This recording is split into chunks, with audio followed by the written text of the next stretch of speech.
Parasol GS पे आपका स्वागत है। मित्रों, 70 बीपीएससी के संदर्भ में जो पूरा केस था उसे डिसमिस कर दिया गया है। अब स्टूडेंट्स के सामने जो आपका 71 बीपीएससी है, इसके संदर्भ में देखिए आपका जून लास्ट या जुलाई में ही नोटिफिकेशन आएगा। इस बार भी आपकी जो वैकेंसी है काफ़ी ज़्यादा है, 1500 के आसपास आपकी वैकेंसी रहेगी। और जहाँ तक हम लोग मान के चलते हैं कि आपका सितंबर में ही प्रारंभिक परीक्षा और नेक्स्ट ईयर के जनवरी या फैब में आपकी मुख्य परीक्षा रहेगी।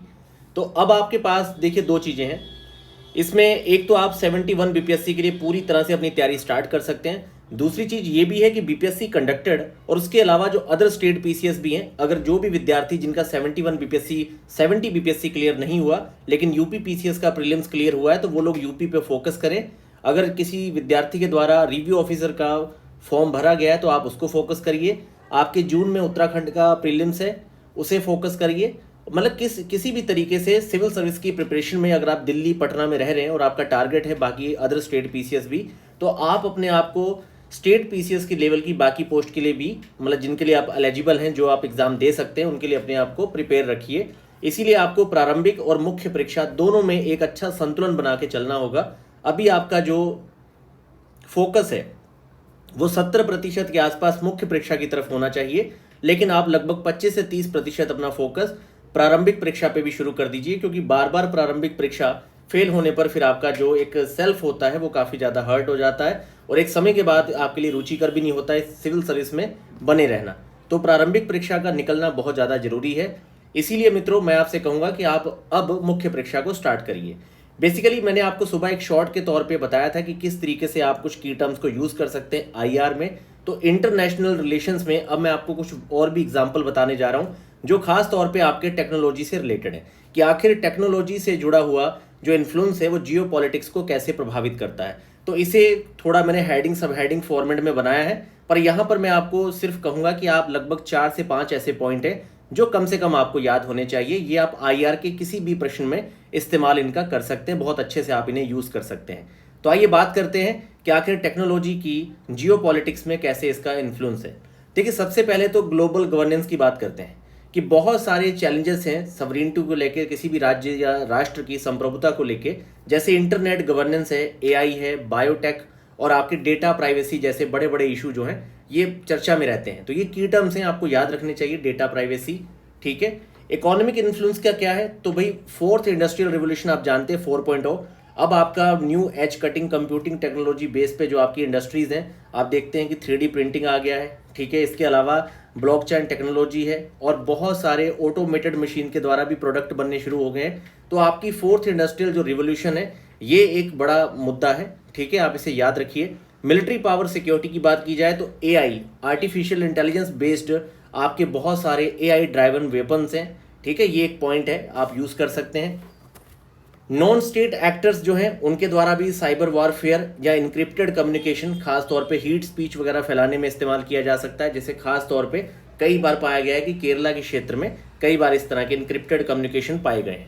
कम्युनिकेशन इन्फॉर्मेशन में क्या है, तो ग्लोबल नरेटिव्स हैं, जैसे कि पब्लिक ओपिनियन या इलेक्शंस को प्रभावित करना अपने संदर्भ में किसी गवर्नमेंट को। जैसे कि ट्रंप सरकार में बात हुई थी कि एलन मस्क वाला जो केस था वो काफ़ी चर्चा में रहा था यही आपके विषयों पर। स्पेस एक्सप्लोरेशन है आपका, तो इन्वॉल्वमेंट है in the space activities is a foreign policy tool. तो यहाँ पर आप देखिए सैटेलाइट डिप्लोमेसी, जैसे कि आपको पता होगा कि GSAT जो 9 है सार्क में, हम लोग कम्युनिकेशन सर्विस के लिए हमने GSAT जो 9 है वो आपका सैटेलाइट लॉन्च किया था। तो इस आपका स्पेस लेवल पे भी सैटेलाइट डिप्लोमेसी भी इसका एक पार्ट है, जो टेक्नोलॉजी का ही एक टाइप है। एनर्जी क्लाइमेट चेंज में क्या है, तो बहुत सारे टेक इम्पैक्ट हैं, रिसोर्स कंट्रोल, रेन्यूएबल एनर्जी हो गया और आपकी new technology, competition, energy transit route, ये सारे की टर्म्स हैं जो आप इस्तेमाल कर सकते हैं एनर्जी और क्लाइमेट चेंज के संदर्भ में। बाकी आपको जो याद रखने, अब मैं उस पर आता हूं थोड़ा सा। आप 4 पॉइंट याद रखिएगा। देखिए जब बात होगी टेक्नोलॉजी की, सबसे पहला तो आप ये याद रखिए डिजिटल डिप्लोमेसी।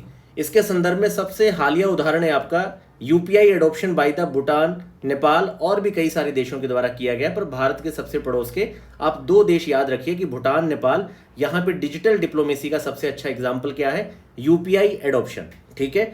सेकंड हो गया स्पेस टेक्नोलॉजी। स्पेस टेक्नोलॉजी में आप याद रखिए GSAT 9 सैटेलाइट 2017 में लॉन्च किया गया था सार्क कंट्रीज के लिए कम्युनिकेशन सर्विस को बेहतर करने के लिए, ठीक है। तो ये भी आपकी एक स्पेस टेक्नोलॉजी बेस पे सैटेलाइट डिप्लोमेसी है। और डिजिटल डिप्लोमेसी का सबसे अच्छा उदाहरण है यूपीआई एडॉप्शन। आईटी सॉफ्टवेयर में देखा जाए तो आईटी फर्म्स जैसे कि इन्फोसिस वगैरह जो कंपनीज हैं, जब बीपीओ वगैरह सेंटर भारत में काफ़ी बिल्डअप है क्योंकि सस्ती सर्विस मिल जाती है बहुत सारी आईटी कंपनी को। एनर्जी डिप्लोमेसी, तो आपको याद होगा कि भारत और फ्रांस की दोनों में, और ख़ास तौर पे भारत आपका इंटरनेशनल सोलर अलायंस जो है वो भारत फ्रांस और भारत यूके के संदर्भ में आपका one sun one world one grid जो है इनिशिएटिव, ये दोनों नाम याद रखिए, ये एनर्जी डिप्लोमेसी का काफ़ी अच्छा एग्जाम्पल है। बाकी ग्लोबल स्टैंडर्ड पे भारत भी अपने एआई सिस्टम को बिल्डअप कर रहा है, रिस्पॉन्सिबल एआई को बिल्डअप कर रहा है, तो ये भी एक एग्जाम्पल है। पर आप कम से कम यहाँ पे 3 एग्जाम्पल जरूर याद रखिए। पहला डिजिटल डिप्लोमेसी का यूपीआई एडॉप्शन, दूसरा स्पेस टेक्नोलॉजी का GSAT-9 सैटेलाइट, तीसरा आपका हो गया कि IT software services IT firm. तो ये आप याद रख सकते हैं। चैलेंज क्या है, तो सबसे पहले तो जियो पॉलिटिकल टेंशन है, खास तौर पे देखा जाए तो बॉर्डर इशू है चाइना और पाकिस्तान के साथ।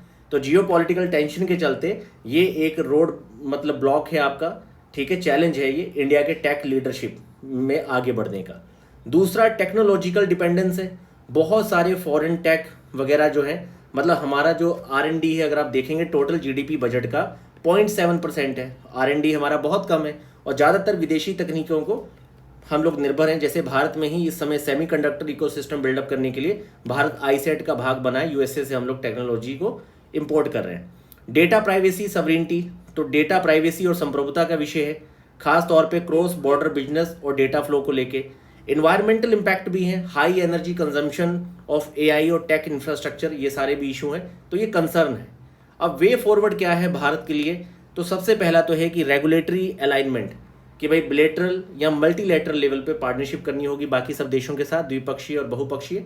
और लीडरशिप में जो आपके टैक्स स्टैंडर्ड है, जैसे कि data privacy, e commerce, IP regulations वगैरह, इनको एक दिशा दिखानी होगी।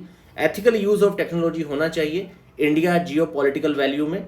और दूसरा है स्ट्रेंथन करना पड़ेगा हमें टेक डिप्लोमेसी को, हमें प्रमोट करना होगा आर्टिफिशियल इंटेलिजेंस, ब्लॉकचेन और टेक कोलैबोरेशन वगैरह बाकी सारे देशों के साथ, और डिस्प्यूट रिजोल्यूशन को लेके भी डिजाइन्स आने चाहिए। तो ये आपके स्ट्रेटजी हो सकती है भारत की इस फील्ड में आगे बढ़ने की। कंसर्न क्या है, तो जियो पॉलिटिकल टेंशन है, टेक्नोलॉजी हमारी डिपेंडेंस है, हम बहुत बिल्डअप नहीं है, हम अभी भी तकनीक नवाचार में काफ़ी पिछड़े हैं। डेटा प्राइवेसी और संप्रभुता ये भी एक विषय है, इन्वायरमेंट भी एक विषय है। तो उसके अलावा जो आपको याद रखना है की एरिया, तो ये कम से कम 4 एग्जाम्पल याद रखिए। एनर्जी डिप्लोमेसी में याद रखिए one sun one world one grid, IT में आईटी फर्म्स इन्फोसिस का एग्जाम्पल दे दीजिए, स्पेस टेक्नोलॉजी में आप सार्क GSAT-9 का एग्जाम्पल दीजिए, डिजिटल डिप्लोमेसी में यूपीआई एडॉप्शन का एग्जाम्पल दीजिए।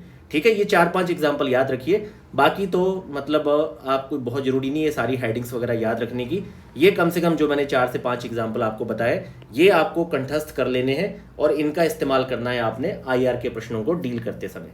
तो मित्रों, अपनी मुख्य परीक्षा की तैयारी को आगे बढ़ाइए और बहुत ही सकारात्मक माइंडसेट रखिए, एक अच्छी रूटीन में आइए और जो भी दबाव है हर चीज़ से आगे बढ़ के आप लोग मेहनती बनिए। और जो मेहनती व्यक्ति है वही हमेशा अपनी अच्छी कहानी लिखता है। तो मेहनत करिए, आगे बढ़िए।